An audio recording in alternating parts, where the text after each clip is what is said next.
नमस्कार, बिहानी संवादको आजको श्रृङ्खलामा यहाँलाई हार्दिक स्वागत छ। म रचना रायमाझी। दर्शक महानुभावहरू, आज गणतन्त्र दिवस रहेको छ। हामीले 7 वर्ष पुरा गरेर 8 वर्षमा प्रवेश गरिसक्दा पनि गणतन्त्रको प्रत्याभूत गर्न पाइरहेका छैनौँ।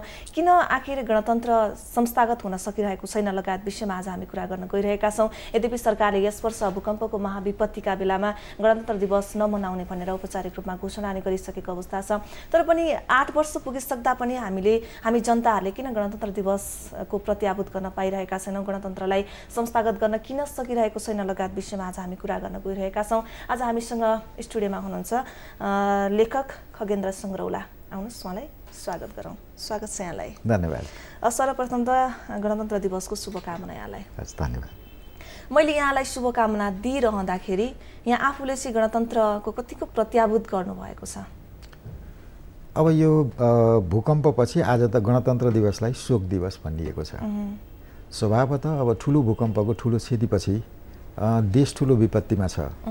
त्यो विपत्तिको बेलामा अब सरकार समेतले पनि यसलाई शोक दिवस घोषणा गरिसकेपछि हामी कोही पनि प्रसन्न हुने कुरा त भएन। गणतन्त्र कस्तो भयो भने अब तपाईँले भनिसक्नुभयो, लगभग 8 वर्ष हुन लाग्यो। गणतन्त्र राजा सिंहासनमा छैन, गणतन्त्र छ भन्ने एउटा प्रमाण। राजाको सट्टामा शीतल निवासमा राष्ट्रपति रामवरण यादव हुनुहुन्छ। तर बाँकी राज्य प्रणाली, कार्यप्रणाली, संस्कृतिमा खास केही पनि परिवर्तन भएको छैन। किन गणतन्त्र भनेको एउटा प्रणाली हो। गण भनेको जनताको एउटा समूह हो, जागरुक जनताको समूह। जागरुक जनताले आफूमाथि शासन गर्ने प्रतिनिधिहरू रोज्छन्। ती प्रतिनिधिहरूले आफूलाई मतदान गर्ने नागरिकहरूको सेवा गर्छन्। तिनले आफ्नो बाचा कबोल अनुरूप काम नगरेमा तिनलाई मतदान गर्ने नागरिकहरूले फिर्ता गर्छन्। हामी कहाँ त्यो प्रणाली त छैन। राजतन्त्र भनेको हुकुम प्रमाङ्गीमा चल्थ्यो। अझै पनि लगभग हाम्रो राज्य प्रणाली हुकुम प्रमाङ्गीमै चलेको छ। अब हामीले यसलाई यसरी बुझ्दा हुन्छ, शासकहरू चाहिँ परिवर्तन हुँदै गए तर प्रवृत्ति चाहिँ उही छ। अनुहारहरू फेरिए, पात्रहरू फेरिए, पार्टीहरू फेरिए, तर कार्यपद्धति, संस्कृति, शैली, मनोवृत्ति लगभग उही छ। आखिर किन यस्तो भइरहेको छ? अब यो त अहिले तपाईँलाई याद होला, यत्रो ठुलो भूकम्प गइसकेपछि प्राकृतिक प्रकोप राज्यको परिभाषामा अझै पनि दैवी प्रकोप छ। पञ्चायती राजमा प्राकृतिक प्रकोपलाई दैवी प्रकोप भनिन्थ्यो, अझै पनि दैवी प्रकोप भनिएको छ। हाम्रो जीवनका यावत क्रियाकलापहरू र समाजलाई अझ पनि दैवले चलाइरहेको छ, मान्छेले चलाएको छैन, भाग्यले चलाएको छ। त्यसले गणतन्त्र भनेको एउटा प्रणाली हो। त्यो प्रणालीको निर्माण नै भएको छैन। जस्तो यता भनौँ न, हामी कहाँ संविधान निर्माण गर्ने प्रक्रिया चलिरहेको छ। संविधान कस्तो बन्ने, संविधानले नागरिकहरूलाई अधिकार कसरी बाँडफाँड गर्ने, साधन स्रोत अवसर कसरी बाँडफाँड गर्ने भन्ने विषयमा धेरै ठुलो विवाद छ।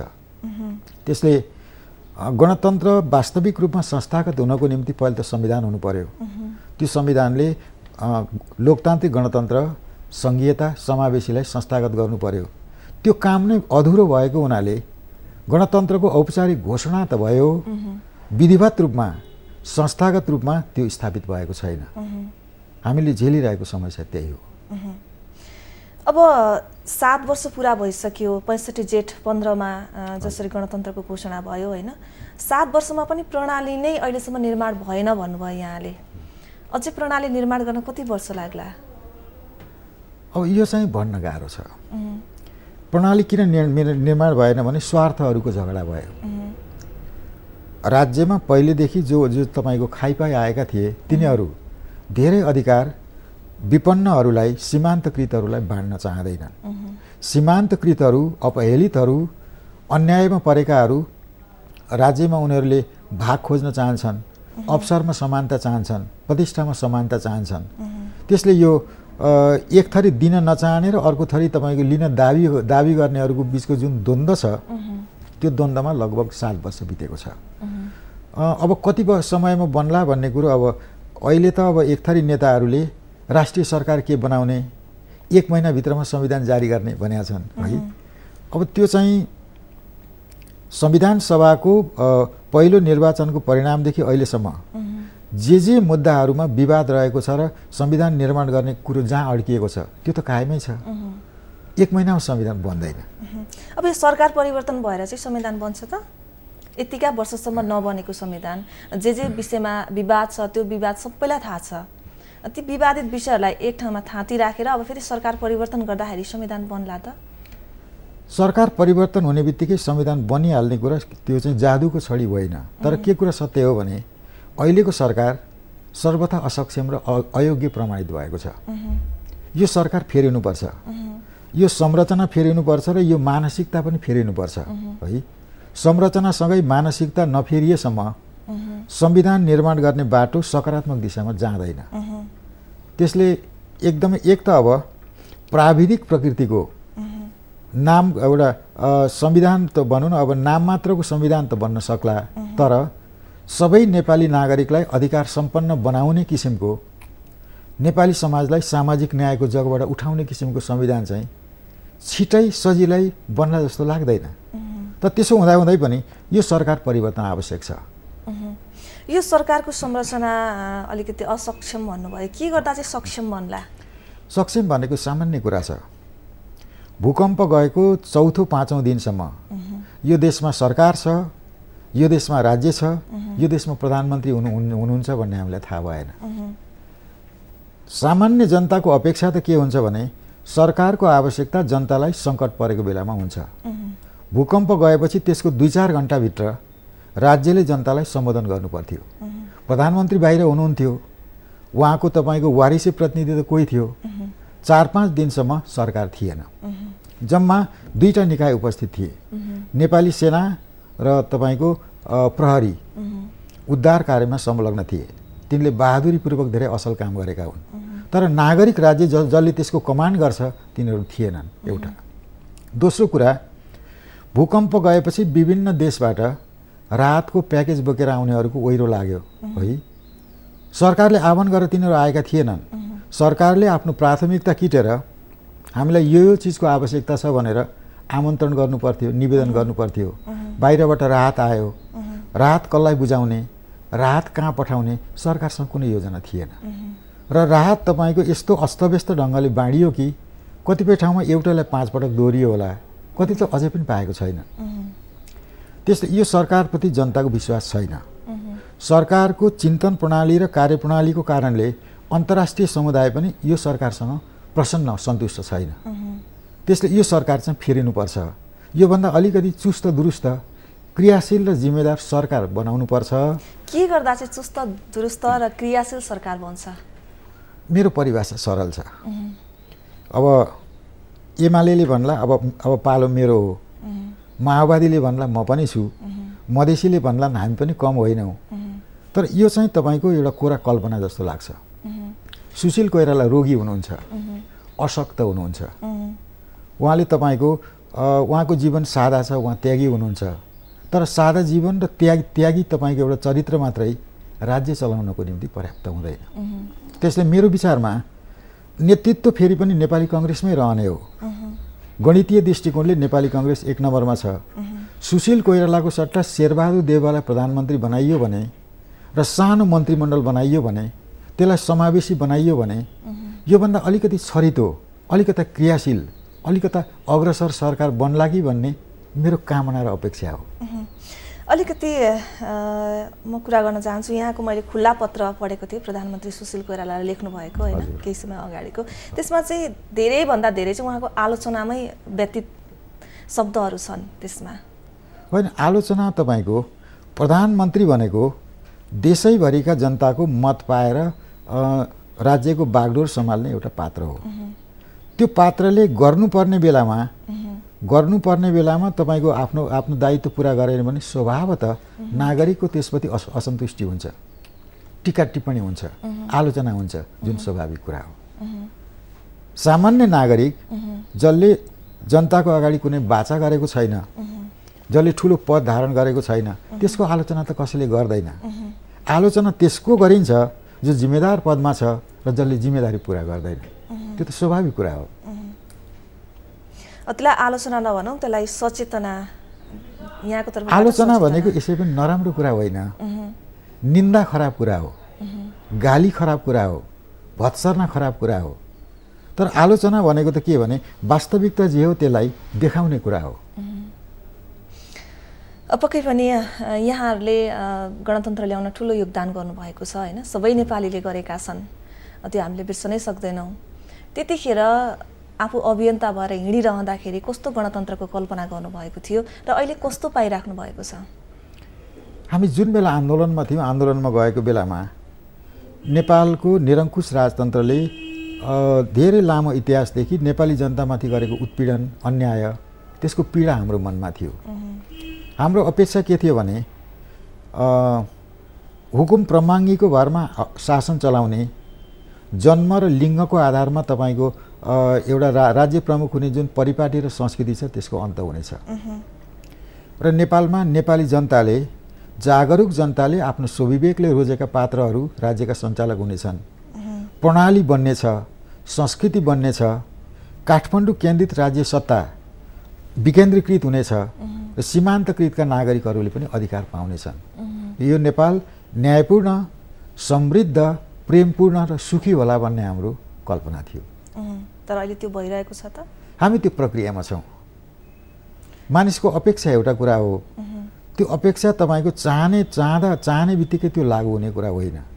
किन हामी कहाँ प्रणाली नबन्नुको पछाडि धेरै कुरा छन्। नेपाल आर्थिक दृष्टिकोणबाट आत्मनिर्भर देश होइन। नेपाल प्रत्यक्ष रूपमा कसैको उपनिवेश त भएन, तर सुगौली सन्धिदेखि यता नेपाल पूर्ण रूपमा स्वतन्त्र पनि कहिल्यै रहेन। नेपाल एक किसिमले मागी खाने देश हो। म त यसलाई अर्धभिखारी देश भन्छु। आर्थिक दृष्टिले आफ्नो खुट्टामा उभिएको छैन, सांस्कृतिक दृष्टिकोणले बलियो छैन, हाम्रो राष्ट्रिय एकता पनि बलियो छैन। यी विभिन्न समस्या भएको हुनाले गणतन्त्रलाई संस्थागत गर्न र नयाँ परिपाटी खडा गर्न हामीलाई समस्या भएको छ। तथापि के लाग्छ भने समयको क्रममा संविधान बन्छ, समयको क्रममा गणतन्त्र संस्थागत हुन्छ, समयको क्रममा नेपाल योभन्दा केही राम्रो त अवश्य हुन्छ। जस्तो यहाँका कुराहरूलाई अलिकति भन्दाखेरि सङ्घीयताका कुराहरू पनि जोडिएका छन् होइन। अब यो सङ्घीयता कस्तो हुने भन्नेमै विवाद रहेको छ। काङ्ग्रेस, एमाले, माओवादी सबैको आफ्नै धारणा छ। अब यो विवाद मिलाउँदै जनताले अझै वर्षौँसम्म पनि संविधान नपाउने अवस्था छ नि त। संविधान सभाको म्याद अझै झन्डै 2.5 वर्ष त बाँकी छ। अहिले हामी ठुलो सङ्कटमा छौँ। अहिले नेतृत्वलाई चाहिँ तुरुन्त संविधान बनाइहाल्ने, जारी गरिहाल्ने हतार छ। तर मलाई के लाग्छ भने सारा जनता आफ्नो अस्तित्व रक्षाको निम्ति कोलाहलको बिचमा भएको बेलामा हत्तपत्त संविधान जारी गरियो भने त्यो राजाले आफ्नो खल्तीबाट झिकेर दिएको संविधान जस्तो हुन्छ। संविधान निर्माण प्रक्रियामा जनताको प्रत्यक्ष अप्रत्यक्ष संलग्नता हुनुपर्छ। जारी गरिने संविधानमा जनताको सहमति हुनुपर्छ। त्यसले यो कोलाहलको बिचमा संविधान जारी नगरिकन विवादमा रहेको मुद्दाको बिचमा छलफल हुनुपर्छ।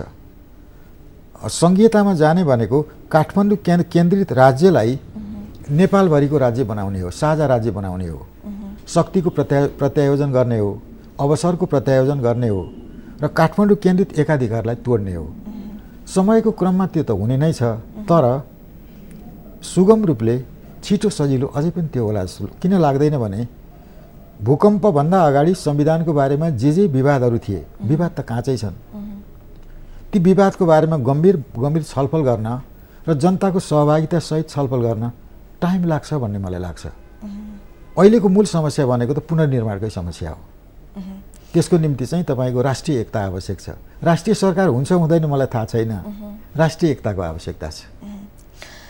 अब अहिले हामी यो भूकम्पको महाविपत्तिमा छौँ होइन, चाहेर पनि सामान्य अवस्थामा फर्किन सकिरहेको अवस्था छैन। यति बेला गणतन्त्र दिवसलाई औपचारिक कार्यक्रम नगरिनु एउटा सामान्य कुरा नै हो।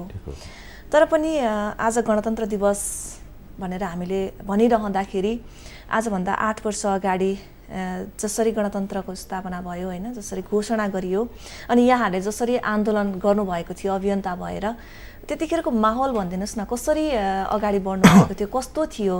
गणतन्त्र स्थापना देशमा हुनुपर्छ भनेर हिँडिरहँदाखेरि, त्यो अभियान चलाइरहँदाखेरि त्यतिखेरको माहौल कस्तो थियो अलिकति स्मरण गरौँ न आजको दिनमा।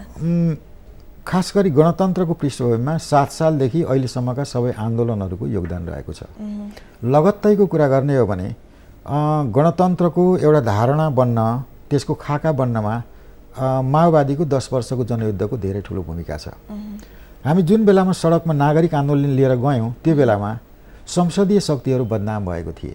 हाम्रो संसदीय प्रणाली त्यो एउटा कुशासनको रूपमा चिनिएको थियो र भ्रष्टाचारको रूपमा चिनिएको थियो। माओवादी डाँडापारी थियो। राज्यमा तपाईँको ज्ञानेन्द्रले त राज्यको बागडोर लिएको थिए। त्यो बेलामा सडक खाली भएको बेलामा हामी सडकमा गयौँ। हाम्रो कुनै सङ्गठनको सञ्जाल थिएन। हाम्रो आवाज धेरै परसम्म पुग्ने प्रभावकारी पनि होइन। तर सत्ता चलाइरहेकाहरू अलोकप्रिय भएको कारणले हामी सडकमा गएपछि नागरिकले हामीलाई पत्याए। हामीले के भन्यौँ भने हामी नागरिक हौँ, हामी कुनै पदको निम्ति हामी आन्दोलनमा आएका होइनौँ, लाभको पदमा हामी जाने छैनौँ। धेरै मान्छे हाम्रो वरिपरि गोलबद्ध भए र त्यो बेला संसदीय शासन चलाइरहेकाहरू पनि नागरिक आन्दोलनमा मञ्चमा नबसिकन तल गुन्द्रीमा बसेका थिए। त्यो उल्लेखै कुरा थियो। पछि माओवादी तपाईँको बाह्रबन्दीको पृष्ठभूमिमा माओवादी आएपछि माओवादी संसदवादी नागरिकहरू सबैको ऐक्यबद्धताबाट व्यापक आन्दोलन भयो। त्यो क्षण भनेको मेरो जीवनको कहिले पनि नबिर्सने क्षण हो। मलाई के अनुभव हुन्थ्यो भने नेपाल कहीँ गइरहेको छ, नेपाल विराट परिवर्तनको प्रक्रियामा गइरहेको बेलामा सामान्य नागरिकको रूपमा मेरो पनि केही भूमिका भयो, मेरो जीवनको पनि केही सार्थकता भयो भन्ने मलाई लाग्थ्यो। अब यो परिवर्तन त भयो तर संस्थागत भने हुन पाएन। हजुर, किन, के कारणले गर्दा? यो चाहिँ पहिलो त के भने हाम्रो राजनीतिक कर्ताहरूसँग यस्तो किसिमको समस्यालाई संस्थागत गर्ने अनुभवहरू थिएनन् एउटा। दोस्रो, हामीले पहिले उल्लेख गरे जस्तै सत्तामा रहेकाहरू अथवा खास गरी राजनीतिक दलहरूको बिचमा स्वार्थका झगडाहरू छन्। नेपाल गणतन्त्र संस्थागत हुँदा, नेपाल सङ्घीयतामा जाँदा मेरो भागमा के रहने अथवा केही पनि नरहने भन्ने चिन्ता छ एक थरीलाई।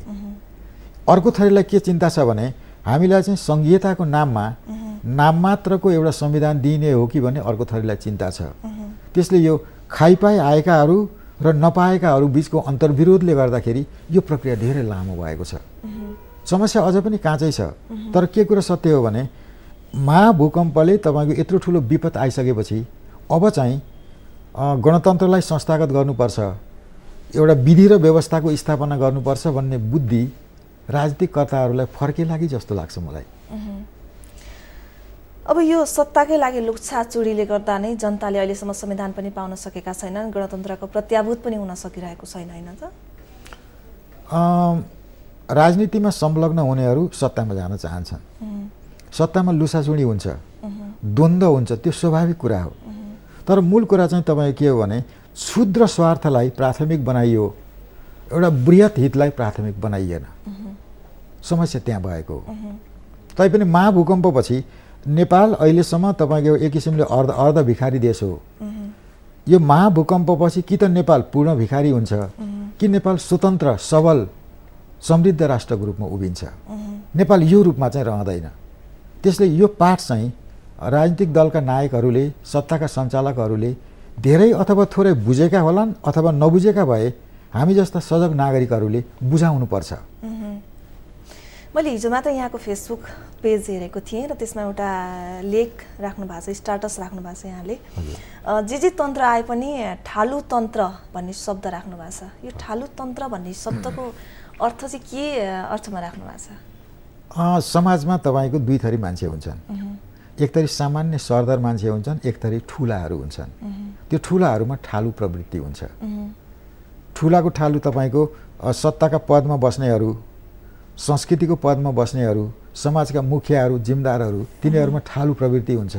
ठुला ठालु भनेको त्यही हो, जसले सामान्य मान्छेलाई हेप्छन्, जसले सामान्य मान्छेलाई दबाउँछन्, जसले राज्यमा भएको स्रोत, साधन, सम्पत्ति आफ्नो हितमा प्रयोग गर्छन्। ठालु भने तिनीहरू नै हुन्। तिनको हातबाट तन्त्र चल्यो भने त्यसलाई ठालु तन्त्र भनिन्छ। यहाँ त कलम चलाउने मान्छे, कलममा धेरै शक्ति हुन्छ होइन, कलमले धेरै परिवर्तनहरू गर्न सक्छ। अन्त्यमा टेलिभिजन हेरेर बसिराख्नुभएका दर्शकहरूलाई गणतन्त्र किन संस्थागत हुन सकेन, अब के गरे भने चाहिँ गणतन्त्र संस्थागत हुन्छ, दलका नेताहरू, राजनीतिक वृत्तमा लगायत दर्शक सबैलाई के भन्न चाहनुहुन्छ? गणतन्त्र किन संस्थागत हुन सकेन भन्ने बारेमा त हामीले मोटामोटी छलफल गरिसक्यौँ। अब गणतन्त्र के गरी संस्थागत हुन्छ भन्ने कुरो पहिलो त अहिलेको महाविपत्तिसँग नेपालका सबै सङ्गठित र असङ्गठित शक्तिहरूले ऐक्यबद्ध भएर लड्नुपर्छ।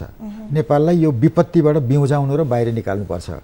दोस्रो कुरो तपाईँको तुच्छ स्वार्थ, निहित स्वार्थ, व्यक्तिगत स्वार्थलाई छोडेर बृहत्तर स्वार्थ अँगाल्नुपर्छ। फराकिलो स्वार्थ अँगालियो भने आफ्नो सट्टामा व्यापक जनता र राष्ट्रको भाग्य र भविष्यलाई केन्द्रमा राखियो भने संविधानका विवादित मुद्दाहरूमा सहमति हुन सक्छ। त्यसले राजनीतिक दलका नेताहरूले त्यो काम गरून्, नागरिकहरूले राजनीतिक दलका नेताहरूलाई त्यो काम गर्नको निम्ति झकझक्याउन्। मेरो कामना यही हो। हस्, यहाँको समय र कुराकानीका लागि यहाँलाई धेरै हजुर, धेरै धन्यवाद। दर्शक महानुभावहरू, आज हामीले बिहानी संवादमा कुरा गऱ्यौँ लेखक खगेन्द्र सङ्गौलासँग। 2065 जेठ 15मा पहिलो संविधान सभाले देशलाई गणतन्त्र भनेर घोषणा गरिसकेको छ, तर पनि अहिलेसम्म 7 वर्ष पुरा गरेर 8 वर्षमा प्रवेश गरिसक्दा पनि आम जनताले गणतन्त्रको प्रत्याभूत गर्न पाइरहेका छैनन्। दलीय स्वार्थका कारण न त जनताले संविधान नै पाएका छन्, न गणतन्त्रको प्रत्याभूत नै गर्न पाएका छन्। यी यथावत विषयमा आज हामीले लेखक खगेन्द्र सङ्गौलासँग कुरा गऱ्यौँ। बिहानी संवादको आजको समय किन लागेको छ। भोलि पुनः यस्तै एकजना अतिथिका साथमा उपस्थित हुनेछौँ। माउन्टेन टेलिभिजन हेर्दै गर्नुहोला। नमस्ते।